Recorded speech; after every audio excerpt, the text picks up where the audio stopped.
All right, good morning. Welcome into another edition of Catching Up with Tommy Mack here on 1010XL's podcast platform, 1010XL.com, the 1010XL app. We are recording here in the 1010XL podcast studios. I'm also live on Facebook, and we will share it all over the world. Anywhere you watch or listen to your favorite podcast, you will see Catching Up with Tommy Mack there, brought to you by Team Tommy Mack. Yeah, just a group of businesses that I love endorsing here on the show, out in social media, and also putting a little connections together. I offer my business development services to all members of Team Tommy Mack. Check them out at TommyMack.net. You'll see this show there, and you'll see all the celebrities that take a seat at my bar at the Horse's Mouth. So stay tuned for more of that. Lots to get into. The draft class of 2025. What we have here remaining, what may some concerns maybe, a look around the NFL as well, and if we can get to it, just the teams I thought did really well, and I thought we did too.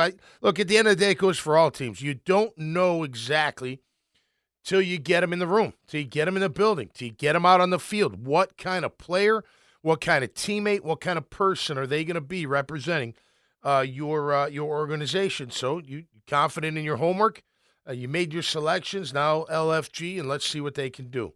We got a lot to get into, so we'll do that. But before we do all of that, let's welcome in the married man. Yeah, Grammage is here. I thought Grammage was on his way to Mexico, but he's got some things to do first, and then him and his beautiful bride will take the trip. But fresh off a fantastic wedding and ceremony and party, Grammage, good morning to you, buddy. Good morning, sir. How we doing? Good. And by the way, the camera's not on Graham today, not because he's tired and hungover and all that other stuff. It's because we ran out of battery life on the other camera. That's right. That's right. Very good. But yeah, it was a great weekend. Thank you for coming, Tommy. Much It appreciated. was awesome, man. We had a blast, and what a great venue. What a beautiful venue. River House is unbelievable. So yeah, it was awesome. We felt very celebrated. We felt very loved. It was great. It was everything we wanted. Yep. And yes, I had yesterday off coming back from St. Augustine, but had to lock back into the draft a little bit late last night. I'm like, I've missed everything. So I got ever since Travis Hunter Thursday night, I'm like, I'm out of the loop. I know we drafted Wyatt Milam. Yep. I know about Ransaw, but other than that, I got to lock in and see what's going on here. Absolutely. Bashal Tootin got a little bit of speed going on. Yep. Your boy dialed back in a little bit. So I was seeing last night, because I had a post-draft show on ESPN. I don't always agree with their take, but I like hearing what they have to say. Field Yates and company, the rest of the group. And they said the kid out of Rutgers, out of Syracuse, the running back, LaQuint Allen, is quite the player. A lot of speed, really good out of the backfield catching the football. So that could be it. Listen, look, if I'm a linebacker, if I'm a running back, my antenna's up. Like, I better get it going for this new staff and quickly, because they're going to replace me. That's what they want to do with these guys. They want all of these 9 guys to work. They want all these 9 guys to not only be on the team, but contributing, and some heavily contributing to the team, which means what? There are guys that are on the roster right now that aren't going to be here, that may have been here the past few years or 2 years or past year. But again, you have to realize that, and we all do, like, a new regime comes in, they want what? Their guys. They'll take the studs. They'll take the stars that are already in place. That's fantastic. We love those guys. But the guys we bring in, we want them to be the nucleus, not holdovers. We're not looking to keep all the holdovers. So, anyway, it should be interesting. Go ahead. Yeah. I was going to say, I get the impression from the staff, especially with Tony Baselli being part of it, that even though, yes, of course, as they're coming in and they're bringing their regime, they are bringing their guys, quote unquote. Yeah. I do believe, though, that just the vibe I'm getting from this staff is this. Between the 3 of them, between Cohen, Gladstone, and Baselli, I get the vibe that all 3 of them truthfully want every training camp that they have while they're employed by the Jaguars for basically every starter for the most part, with the exception of some of the main cornerstone guys, to be pretty uncomfortable with who they bring in and who's behind them. Well, you could look at it like, hey, it's a new slate. Like, so we started 0, which is great. Like, when Coughlin came into BC, that was my number one thing. I loved him. Like, I don't care how hard he is. This is a brand new slate. Like, all that trouble I got in before doesn't count. He asked me about it, but it doesn't count anymore, right? I got a brand new slate. It started 0. Let's show them, that you belong. You deserve it. And it feels like some of these rooms, they don't care that it's a crowded room. Right. They want training camp to be like, all right, we got not enough roster spots for as many bodies as we got at this position right now. Yeah. The cream will rise to the top, man. Absolutely. Whoever performs the most, y'all going to be playing, y'all going to be on this team, and that's what it is. You don't think this 6th-rounder Jalen McCloyd's got a shot to play significant time? You're crazy. I bet he does. Exactly. If he shows he can play. Exactly. They don't care where you're drafted. How about Monheim, the center out of USC in the 7th round? They don't. If he's better, we'll just keep Hainsley to help make sure he knows what he's doing every single time because he's going to be a rookie. But if he's better, he's going to play. And at center, and that's how it should be. There's a ton of centers in the league that were drafted 5th round, 6th round, yeah, 7th, absolutely. undrafted. No doubt. A ton of that are really good players. Yep. At center, that happens all the time. Absolutely. Absolutely. So it should be fun. I want to look, Shadur Sanders driving, they're dropping all this collusion, this I've seen racism. Like, listen, the talent has to outweigh the potential headache, extra, people, whatever, the chaos, whatever it may be. It has to outweigh that. And if it doesn't outweigh that, they don't want you on your team. And guess what? They don't want backup quarterbacks speaking. They don't want backup quarterbacks in the limelight. They want you to be a backup quarterback. Now, maybe who knows what happens with Cleveland. And I don't have anything against the kid. And I don't care that he's brash and all that stuff and he's got all that stuff. Whatever. That's his prerogative. He can live however he wants to live. I know this whole thing is collusion. It's not collusion. It's common sense. This kid is going to bring unwanted exposure to my team. I don't want him. There's nothing wrong with any team saying that. You know what? The juice doesn't match the squeeze with this kid. If I thought he was a stud QB, can't miss, let him talk all he wants. I'll ask him to tone it down a little, but none of that stuff bothers me. Because why? Because he's a stud. He's not a stud. He's a good player in college, but it's not enough. And then you got Deion. You'd think Deion. I don't know, man. I thought Deion, he's always been, outspoken and brash and all that, but he's also shown a side of being humble as well. I don't know, man. You'd think he'd tell the kid, hey, tone it down a little. Although, the draft room he had, it's all sponsored out, I think. I don't think they're paying cash for any of this stuff. They get sponsors, NIL, or whatever, whoever it is. But look, maybe he goes into Cleveland and gets it done. Who knows? Maybe he is good enough. Maybe he is that kind of player. All I know is this. The reason he fell is they don't believe he's going to be. And because of that, they're not going to put up with that kind of headache that they want on the team. Well, the first point of what you just said is what I think surprised a lot of people, but probably shouldn't have if you had dived a little bit deeper into what he looks like. Take away that he's Deion's kid. Take away, the jersey retirement for college. Take away all that. What do 32 general managers think of him as a quarterback on the football field? Right. Because he's a lot of flash, but he's never been in trouble or anything like that. Yeah. It's more just like pizzazz, basically. Right. So to your unwanted point, attention unless you back it up. Correct. And which, by the way, he did in college. He did. Oh yeah, he was a very good player in college. He was a good player, 100%. Yeah. And I think because he was a good quarterback in college, mixed with all the outside stuff, I think it made a lot of people think that he's like a first-round talent type of guy, and it made people think that way and just kind of put it in everyone's brains that at some point on Thursday night you're going to see him get picked. Yep. But a lot of the main draft guys that we listen to, from Todd McShay, Mel Kiper, a lot of these guys, if you listen to them on some podcasts, they've been on some shows, they've been like, I'm telling you, I think it was McShay that I heard specifically. He's like, I'm telling you, every general manager that has given any information on this has Jackson Dart ahead of him. Yeah. Every single one. No, yeah. Listen. As a player. You get it. As a player, right. As an all-around quarterback. These GMs, they all have their jobs on the line. They're trying to save their own jobs. Right. If they felt he was a franchise guy, I promise you he'd have gone sooner. He would have gone second.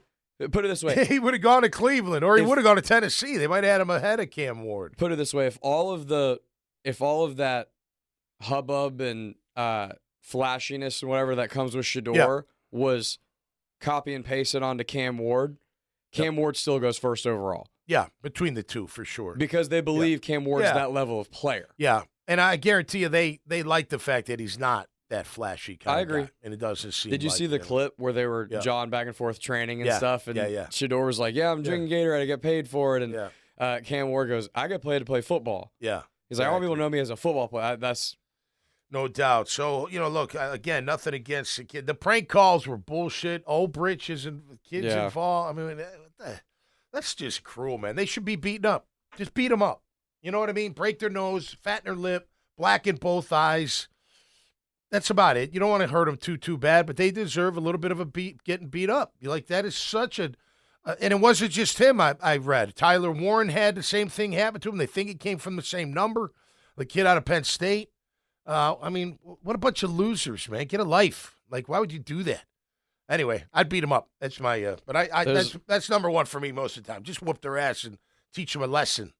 And I don't mean beat them into the ground and kill them. I mean just hurt them enough, a couple extra. A lot of people in this world could benefit from a good punch in the face. From a good punch in the face. But again, just one. No doubt about it. Well, I was always taught you're always supposed to throw two. So if the second one hits two, I'm sorry. That's just my nature. Fair enough. You know what I mean? Because what if you miss with one? Yeah, that's true. You just never know. Don't lay it all out with one. Come with two. Some people say come with three. George Kittle gets paid $40 million guaranteed. 4 years, $76.4 million extension. Why wouldn't you? He's one of the best in the league. He blocks. He's an animal. Makes some tough catches. Very athletic. Can score for you. He's like the ultimate tight end, right? Kelsey and him, 1A, 1A, B, whatever. Good for him. How about Brandon Beane, the GM of the Bills, going after the radio host for making not fun, but criticizing his lack of wide receiver picks in the draft. And anyway, he went off on him. Can you imagine Gladstone going off on me about saying something? Like, James, this isn't play pretend now, sir. I'm only kidding. I wouldn't piss him off that bad, but I don't blame him. Look, I think it would be good. I would welcome that. Like, hey, Tom, why did you say this? Or why did you say that? Or what the hell is going on with this? What's your problem here? And I could explain everything that comes out of this mouth. There's no doubt about it. With no bias, you might think it's bias or on agenda. It's not. It's all about winning for me. Just win. I don't care. And I am going to hold everybody's feet to the fire, including my former teammate and my friend, Tony Baselli, if they don't win in year one. I don't want to hear we're rebuilding, we're building, and we're young. I've been hearing we're young for 12 years, and we've been not good for 12 years, except maybe a year or two. Well, I think Tony would expect that. Yeah. I think Tony wants his former teammates and friends that love this team to hold him accountable. Yeah. So Tony's the type of guy that ain't going to shy away from that. Yeah. I also think, too, I know we always talk about this.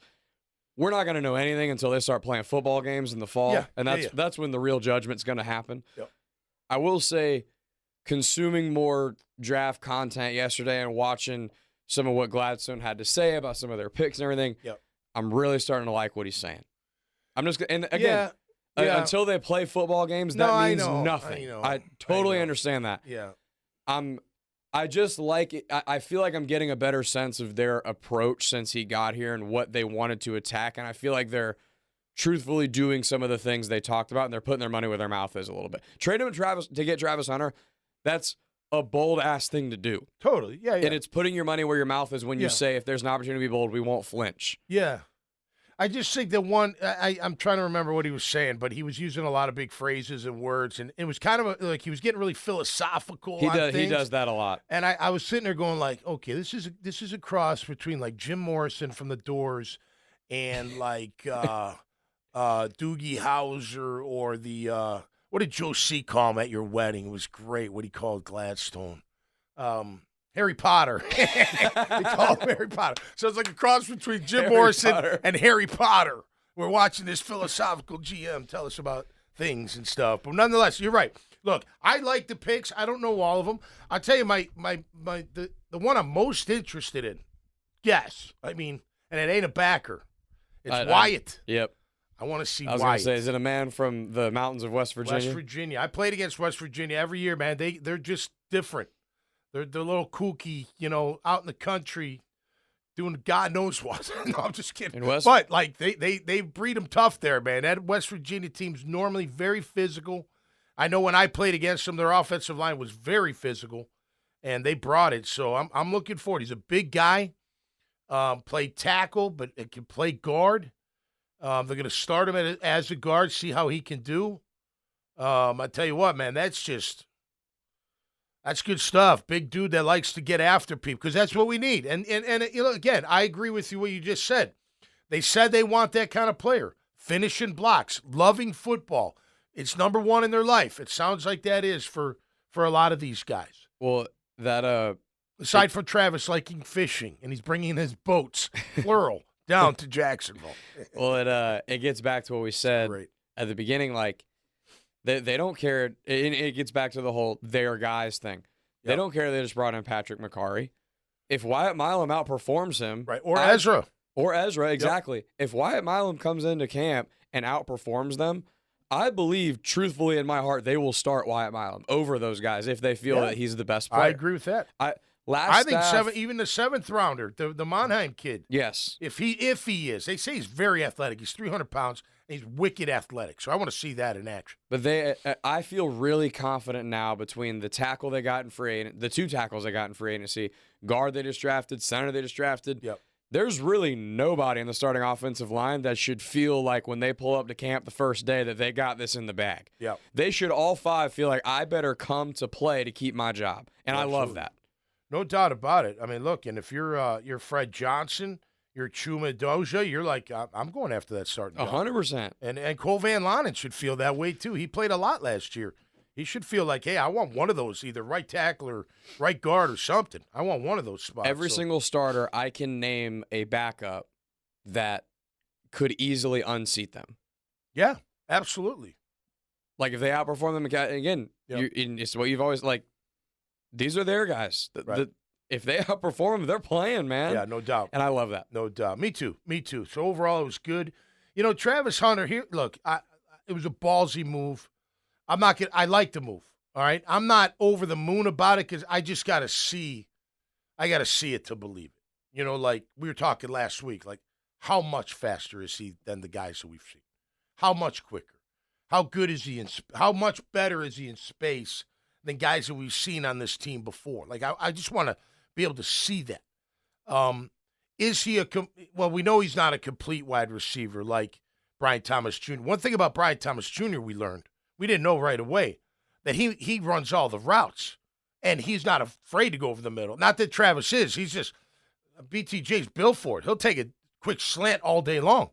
He'll do a dig all day long, knowing the safety's there, knowing the backers there, or whoever.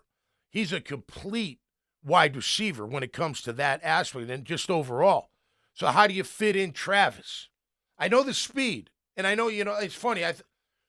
And maybe he can. Look, let's say this. What if he's Tyreek Hill? What if? That'd be pretty sweet. that it's worth it. No doubt about it. You would never not pass up an athlete. But he's got to be that, at least close to that, in my opinion. Because you gave up so much, including that first round. I know let him navigate, whatever, okay. And maybe you get back in. You did a nice job with those extra third-round picks for next year. Maybe package them up. I think you got 2 seconds and a few thirds. You package those up, get into the first. And it's not over yet. Maybe you still somehow get into the first. That's fantastic. But he's got to be better than those 3 picks. He's got to be outstanding. And as long as he scores touchdowns, I don't care how you use them. You return punts for all I care, which I don't think you will, but whatever. Get him the ball in his hands. I think people think like he's going to get this bubble screen, and boom, he's gone for 90 every single time he touches the ball. Look, again, I'm a little guarded just for the mere fact of look, and it's not a shot on Trev, but you're going to take it as such. He was supposed to be all everything. Trevor was supposed to be generational, all everything, can't miss, yada, yada, yada, yada, yada. And he's been okay. He hasn't been bad. He's just been okay. But he hasn't lived up to that billing. Not even close to it, in my opinion. So when they say this kid, Travis Hunter, is generational again, I'm a little guarded because, 3-4 years ago, we heard that already. You heard that about Caleb Williams last year. I mean, they throw that term out, generational, I think a little too easy these days. This time of year, because it's like it's been a long time since NFL and college football games have been played. Stuff like that escalates. It always escalates too aggressively during draft season. I mean, Abdul Carter, I think is going to be a great player, but they're saying Myles Garrett, they're saying T.J. Watt, and it's like that. I hope he is that. There's a good chance he will be. But it's interesting. They said the draft wasn't very good, right, in terms of talent overall. And then ESPN's got all the rankings. They gave Jags a B-, but nobody was lower than a C-. I mean, everyone got good grades almost. And you're like, that doesn't – Right. How do you have good grades in a shitty draft, right. you know? I guess you grab the best players out of that crappy draft. Well, there were some teams that did pretty well, but let's focus on our Jags. So, look, for me and Travis Hunter, it was I tell you, it was interesting. Did you see the clip where Tony's got the jersey and Tony goes to give him a real aggressive, like, yeah, man, yeah. And Travis is like, no. I don't do that. Don't touch me like that. Heisman, give me that jersey. I'm not into that. I thought that was pretty funny. But I'm expecting big things out. It's exciting as hell. And I have no problem with what they did to go up and get him. But you just got to be right on him. So he better be special. Yeah. Like real special. I just love Tommy, like and you're absolutely right. Until he plays football and makes plays, we have no idea. But I just love the principle of the fact that for once, seemingly ever, our Jaguars were the talk of the draft because they were aggressive and went and got who they felt is a star in this league. Yep. And we really hope he lives up to that, of course. But what has been the complaint about this team for forever? They never have enough stars. Yep. If you have an NFL fan that lives in San Francisco and they're a 49ers fan, and you say, what are your thoughts on the Jaguars? They can name like 2 guys on the team. Right. Yep. Like we hear watch them every week, so we know about all these. We know about Tyson Campbell. We know about Tank Bigsby. Right. But like those aren't guys that other fans around the league nobody knows about hope to get home from work on a Monday night and watch on Monday Night Football. Right. Those aren't those. Those guys. Everybody's going to want to watch Travis Hunter. Everyone. They want to see him. And that's deserved. And there's again, until he's a bona fide star that's helping us win games, this means nothing. But there is value in the 31 teams and fans of 31 teams be like, oh shit, like Jaguars, they ain't messing around. Yeah.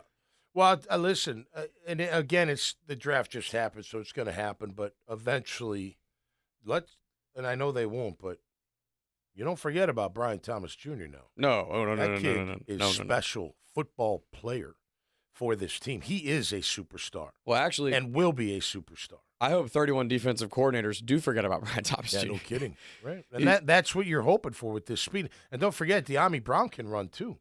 So we got some heavy-duty speed. I look at this receiver core now, and I'm excited as hell. Yeah.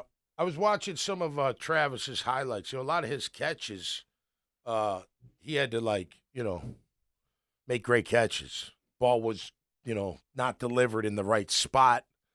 Underthrown, overthrown all the way. So maybe that 72% completion percentage for Shadur Sanders is a little tainted, or you know what I mean? Because Travis made every catch.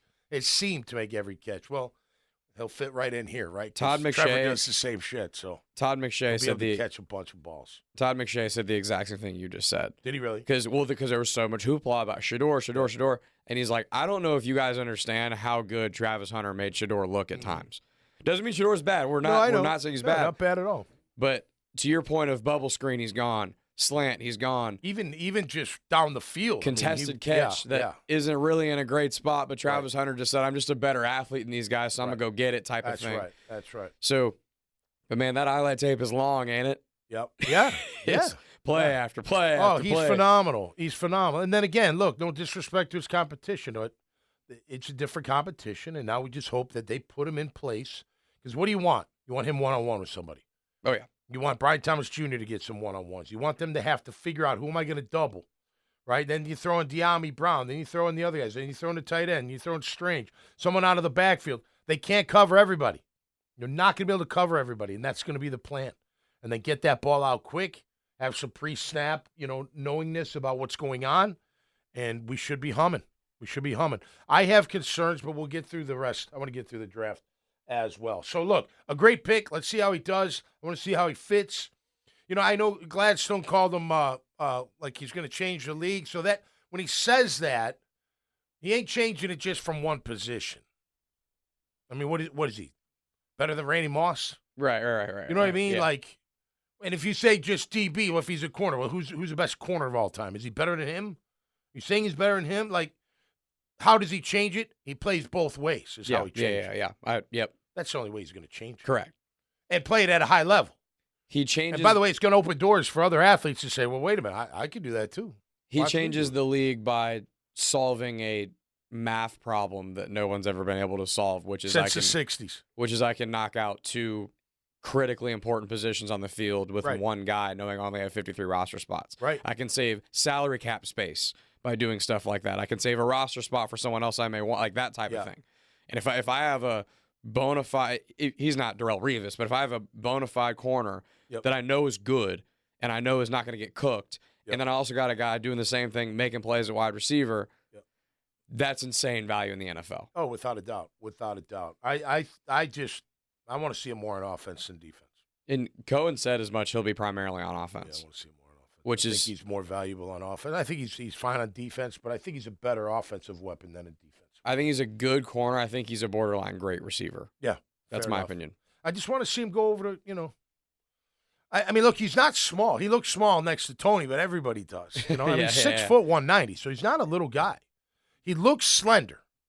Yeah. He looks he's all muscle, but he just looks slender. So he's like that wiry kind of body type. Yeah. I'm sure he got hit in college. I mean, he didn't make everybody miss. I'm sure he got hit plenty, but you get that safety from South Carolina coming up at 230 pounds who can run a 4.3.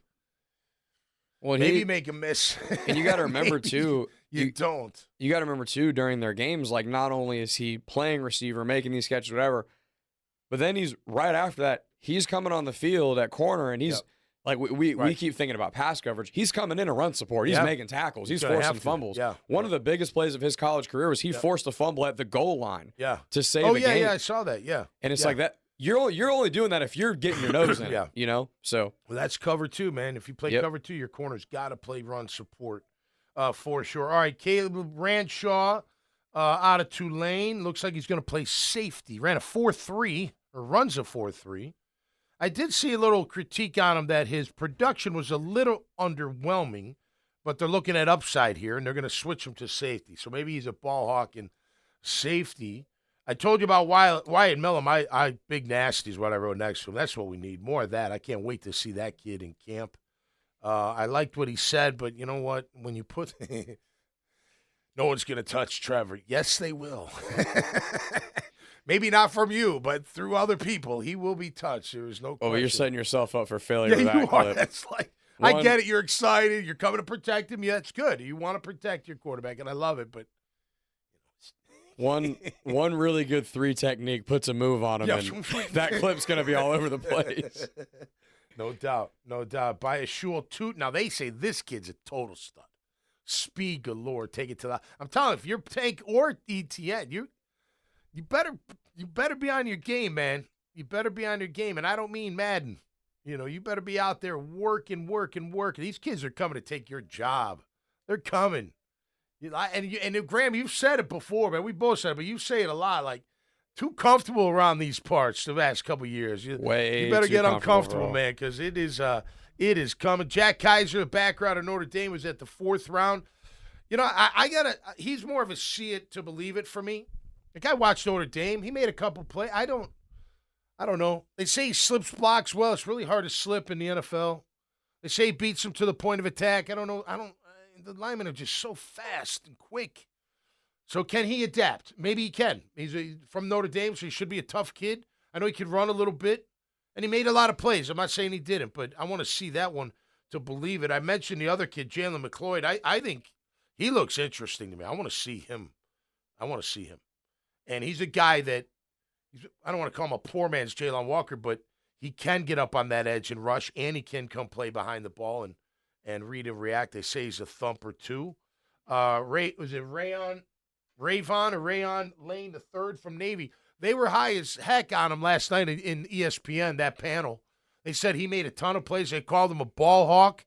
Great. I mean, look, if a 6th rounder can come in here and start, That means you've done a great job. Your scouts have done a great job, and the GM has done a great job making that pick. But he sounds like he knows the football. Now, Navy, and that's, look, again, no disrespect to who they're playing, but can they make the transition?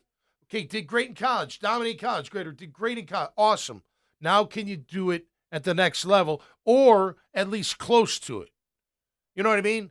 Good enough for the NFL level, maybe not where you're at in college, but you're still playing at a high level at the NFL level. That's why in the draft, traits have to matter.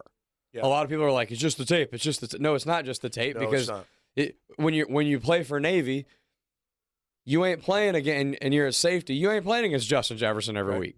You ain't playing against Jamar Chase every week. So production matters. You got to be productive, but you need traits that tell me I know you can keep up at this level as well. Here's the thing. Like, we got to know when things are going rough for you at this level, that you got the grit to work your way out of it. You're going against a guard that's just kicking your ass. He's just that good. Does he kick your ass all game long, or do you figure him out a little bit and make some big plays when they matter? You know what I mean? You know what I'm saying? Like 100%. 100%. Like when you're can you do that? Or are you a kid that maybe you've never been hit before, like in the face, like maybe you've never lost before your whole life, and then you're getting whooped. Do you fight through that, or do you crumble and give up?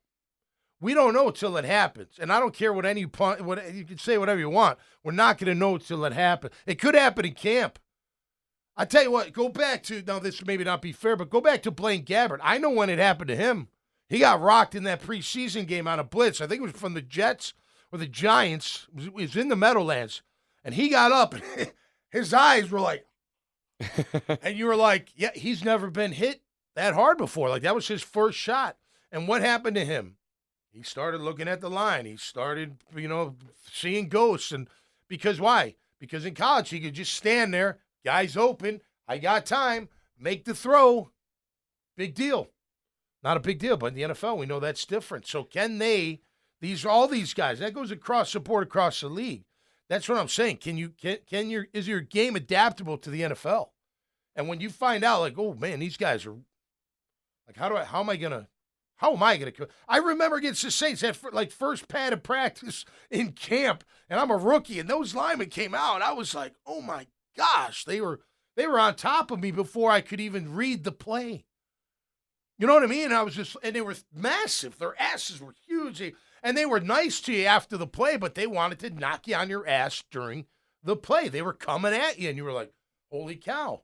Well, then you had to what? You had to really focus in on what you needed to do and figure out how, okay, I'm not going to go square up on them every single time, only if the back's right behind them. If I got to stuff the hole, I'm going to do my best to just come up and stuff the hole. But when that back's not coming right behind him, I got to find a way to work that angle, work that side of him, make him miss a little bit, not let him get his hands on me and go make a play. Can I adapt to that? Some guys do. Some guys don't. You don't know till it happens, right? So it'll be fun. Look, again, they've done their homework. They got guys that love football. That's half the battle, right? More than half. That they really care about their game. Because, again, I don't think many did the past few years. And I'm sure in our locker room, I mean. Because we started this conversation talking about the Navy safety. I think between that safety room, one of these late round picks really needs to shine to help out this room, in my opinion. Yeah, they're going to start camp, I think, with Eric Murray and Antonio Johnson as the starters. Yep, and that's fine. Yeah, but Murray wasn't like Murray was Troy Polamalu in Houston, right? Right. And Antonio Johnson hadn't exactly been Troy Polamalu here. You know what I mean? So I think Ranshaw's going to be slid into that one of those stars. They're hoping he's going to be a starter. I think so. I would feel really good if we're about halfway through camp and we're like, yeah, Ransaw's taking somebody's job. Yeah, and then you have one of those guys as a backup, and then hopefully. Some of these other guys can show up and perform. That's maybe the room I'm most worried about on the team right now. Yeah. You think overall it's one of the thinner rooms for sure. I've got my concerns. I'll get to them in just a second. I did want to mention the signing of Emmanuel Ogbah from the Miami Dolphins, formerly of the Detroit Lions. This guy is a great addition on a 1-year, $5 million deal. come off the bench. He could start for you if need be. A big body defensive end that can get to the QB. A much-needed third edge on this team and a guy that's a veteran. So I like that. That was a good move by James Gladstone and company right after the draft. Who are we gonna go get? Well, they end up with Emmanuel Ogbah. Go check him out. He should be a good addition to the defensive line for sure. Great. And that's been a huge hole ever since Arden Key left. Yeah, no, huge you're right. hole. Yeah, we let him. Yeah, you're right. They have needed that third guy then come in and bring you some more pass rush. And I don't know much about Ogbah in terms of like personality. One thing I really liked about Key when he was here is he gave a lot of attitude, a lot of some swag. Yeah. I need a little bit of that back. Minus the whole, I own the city. Wasn't that him? Yeah. Yeah, he said I feel like I saved the city. Saved the city. Yeah. Well, I would have loved to have him back because he did bring that a little bit to the table. 20 free agent rookies signed for the Jags. Sally said 20. They said 20. I don't know anything about any of them, but I did notice where the QB from Memphis, Seth Hennigan, what Liam said about him. Just said he's got a good rope, like he's got a real good arm. He's pretty impressed. Hey, look, you develop. Who knows? You know what I mean? You never know what those quarterbacks can bring, especially down the road. Rob Johnson, perfect example for the Jacksonville Jaguars organization. All right, so my biggest concerns, brought to you by Team Tommy Mac. Check out TommyMac.net. When I'm on social media, I tag them on Facebook. You'll see their logo on TommyMac.net. Their website's embedded. Please go check them out. They are absolutely fantastic. Always there when you need them. You see Carbon Man flooring. More than just LVP. I love when people come up to me and say, hey, I saw your commercial. It's been running for 2 years. It's absolutely fantastic. Chris Rusero's Bail Bonds, number one name in the bail game. Morgan & Morgan, the number one name in the personal injury law firm area in the entire world. J-Dog Junk Removal and Hauling, veteran-owned and operated, helping vets out there, helping families. Azar Sausage, third generation, right here in Jacksonville. Homegrown and down home in Winn-Dixie stores. Code Ninjas, 5 locations for you and your family, you and your kids for a great summer camp to learn all about coding and technology. Salt Air Inn and Suites, a boutique hotel, 4 blocks from the beach. I mean, right from the sand, 2 blocks from all the action. Visit saltair.com. Family Tradition Specialty Foods, home of Coconut Joe's. Had it on the table last night. Little pineapple ghost mixed with a little sriracha. Absolutely fantastic. Coconut Joe's hot sauce from Family Tradition Specialty Foods. Newmark Phoenix Realty Group, number one commercial real estate firm in the land. Check them out, phoenixrealty.net. All forms of commercial real estate. They're number one, without a doubt, right here in this Phoenix Realty Group. Freedom Finance, check them out at freedomfinance.llc. My man Courtney's a fractional CFO, and he will make sure that your financial aspects of your company are in order. Of course, Baracus at bgsjax.com. Get protected. Take care of the risk. Their response team is phenomenal, and you should have them on call, and they can figure it out from there. They will take care of you when needed most. Always feel secure with the Baracus Group. Of course, want to thank 1010XL Studios. All right, so number one concern for me right now, okay, and I'm not. Yeah, it's kind of high, but I want to see how they counteract it, and I think I know how they're going to. I don't like that we don't have a true nose tackle on the team. There was a kid. I actually texted Baselli. He would never pick him because the kid transferred from USC to UCLA. But Jay, what was his last name? Jay Soya or something like that. He was 6'2", 345-pound. True nose tackle. Get him in the 7th round. I was like, get this kid, man. He's an animal. He was from Samoa. Like, he's Samoan. He's big and strong. Anyway, I'm a little concerned we don't have that. Don't give me Devon. If it's Devon Hamilton, no, sorry. I'm just sorry. I've seen enough of him. He's not a nose tackle. He's not. And get him to play different. Get him to play lower. Maybe, I don't know. Maybe they can listen. The O-line's going to go through a change, right? Attitude. The D-line's got to be going through a change attitude. So maybe a change in attitude, a change in latitude, and they become better football players on the football field. You know what I mean? Maybe. I mean, look, Mason Smith right now would be my nose, I'm assuming. Eric's definitely. Eric's like, look, man, I came in one spot. I ain't going in the nose tackle. You crazy? So forget Eric Armstead. He's too tall anyway. But then you got Mason Smith, who came on last year for sure. I think he's a better 3 technique. I think he gets tall in his stance when he gets tired. When you get tall as a nose tackle, it's over. They will push you around. Jordan Jefferson, who I like. I want to see more of him. He's too light to be a nose tackle. 300 pounds is not going to cut it, especially when you're not super duper big and strong and all that other kind of stuff. So I don't know who. Don't give me Ledbetter. Don't give me Lacey. I don't even think Ledbetter's here. Ledbetter's not here. Don't give me Lacey. We've seen it. We've seen it. So can they get away with Mason Smith, Jordan Jefferson, and maybe Ogbon? No, Ogbon's not going to be a nose tackle. So anyway, that's a concern of mine. And I know everyone's like, well, they're a nickel most of the time, and you're right. But here's the thing. You don't need a nose tackle until you need one.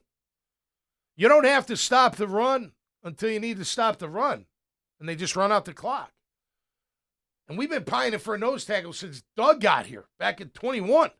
He would never address it. Look, as a former middle, I'm telling you, without a great nose, it's hard to play back in the league to defend the run. You might make a lot of tackles, but they're going to be downfield. They're not going to be at the line of scrimmage where they need to be or behind it or near it. They're going to be downfield. Them downfield tackles mean what? Shit is what they mean. That means you hustle. Good for you. You get a fucking cookie at the end. Sorry. The F-bomb. Sorry. Sorry about that, Grammage. Sorry about that. I'm supposed to refrain on the F-bomb. So there you go. Tommy, when we started asking for a nose tackle, yeah, I lived at home. Yeah, right. Now you're married. I'm married. I know. I don't get it, but again, maybe they like to fire, and I got to give them the benefit of the doubt for now. I'm just surprised we don't have a badass nose tackle. Very upset Desmond Watson found his way to Tampa Bay. Yeah, no kidding. Good for them. They have Vita Vea and Desmond Watson, bro. I mean, who's going to run up the middle? Nobody. What does that do to my backers? Free to do what I want any old time. I mean, that's what it is. You're going to be Ray Lewis back there, for crying out loud. No one's going to touch you. Go get the back. Oh, really? Man, what a job. No one blocks me? That'd be nice. That'd be really nice. So that's number 1 for me. Number 2 is the O-line. The O-line.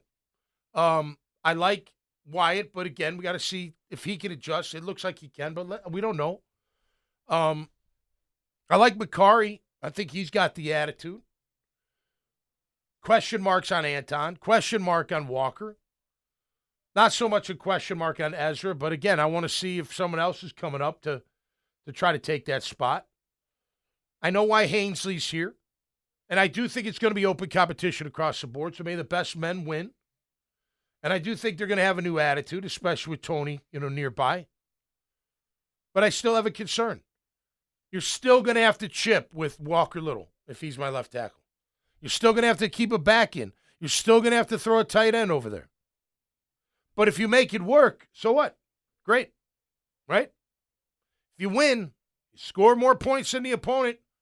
I don't care how many times he needs to tackle next to him. Right? Doesn't matter. Do what you got to do.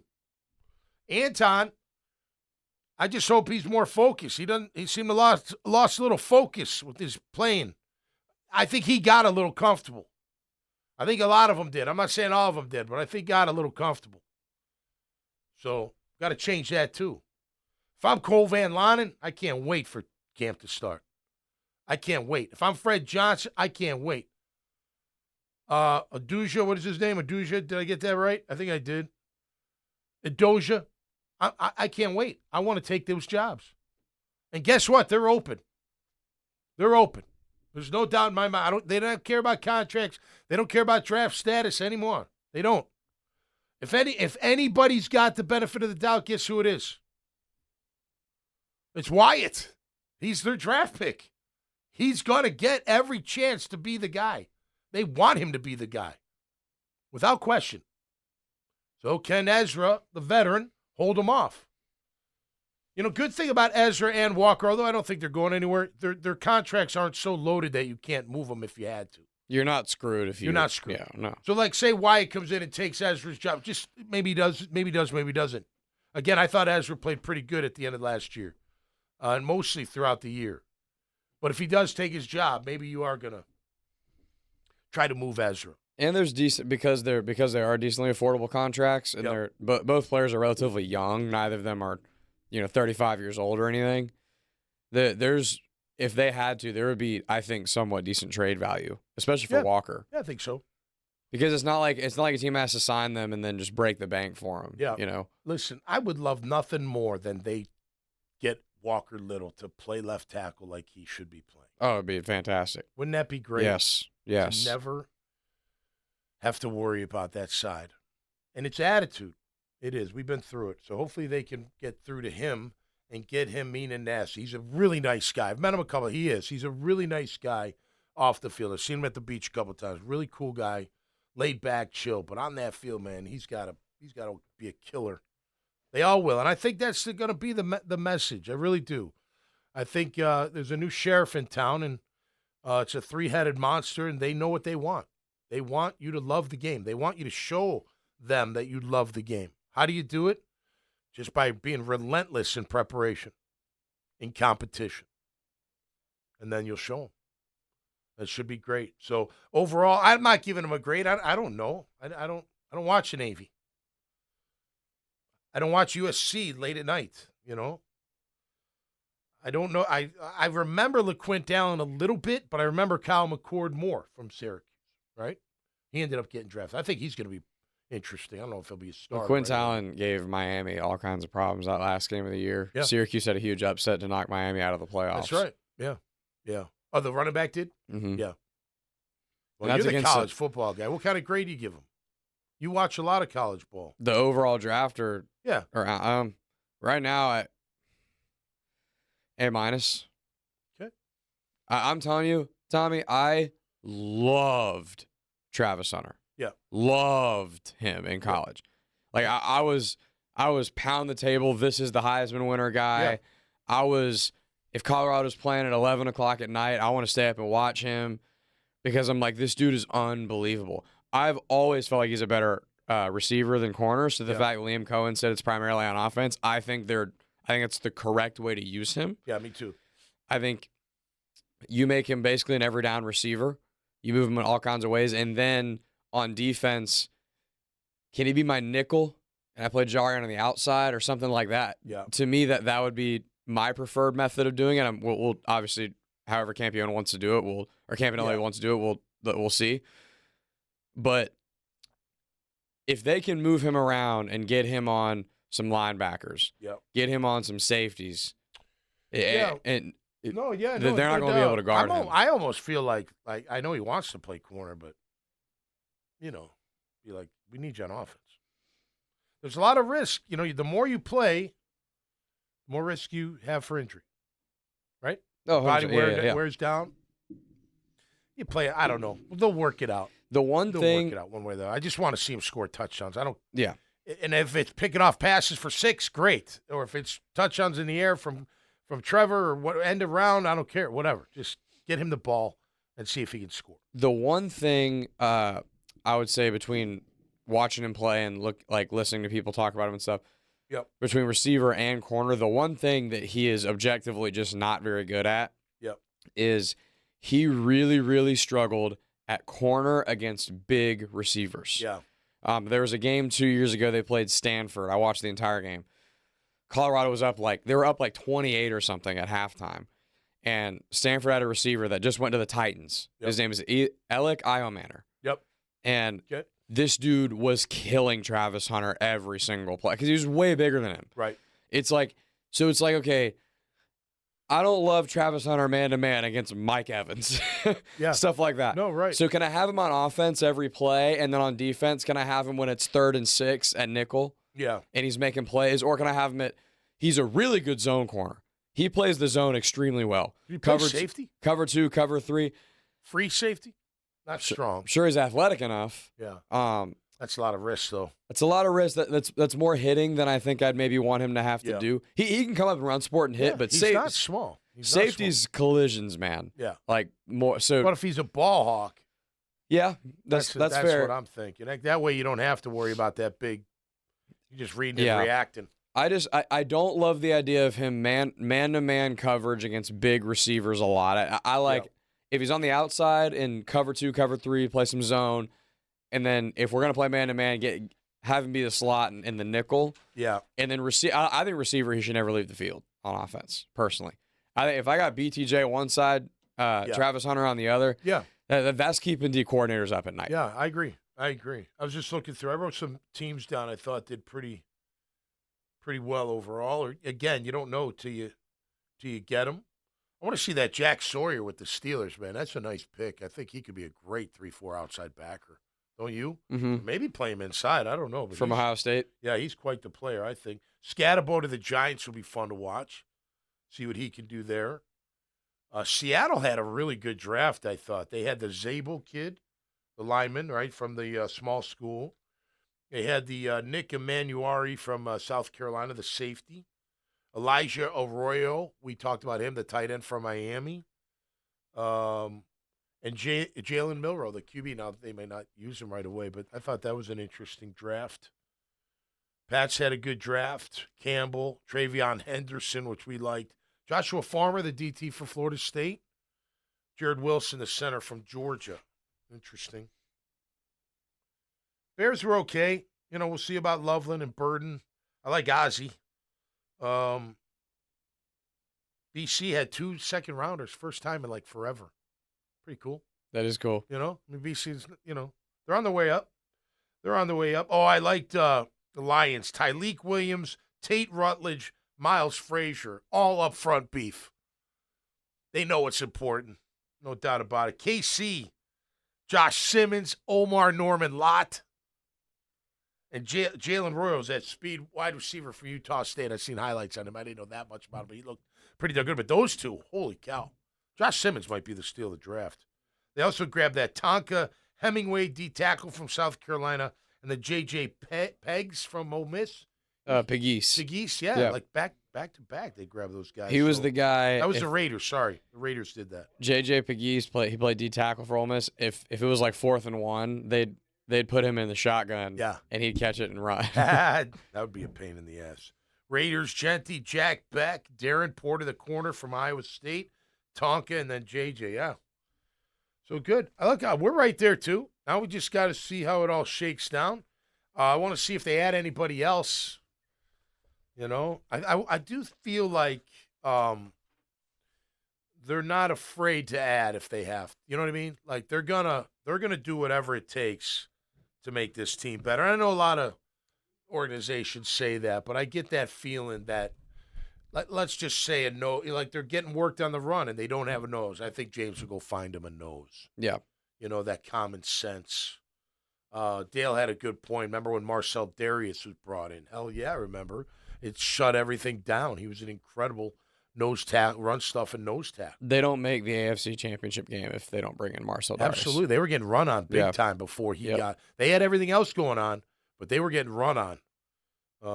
And then he came in and helped shut that down. It's 100%. So important. So important. So hopefully they can get it done with those guys. Welcome to Jacksonville to all of the new Jaguars, including those free agents, including Emmanuel Ogbah, and all the draft picks as well. Congratulations on getting drafted. What a moment for you and your families. There's nothing about nothing better than that. You know, you dream about it your whole life, and then here you are. Now it's what do you do with it? And you're going to be going against guys that are just like you. Most will be just as hungry, not all. Most will be just as athletic, not all. But what else are you bringing to the table? You know, what makes the organization need you and want you for a very long time? That's what you got to show. And I wish you the best of luck because it's not easy. Like Coughlin would always say, if it was easy, everybody would be doing it.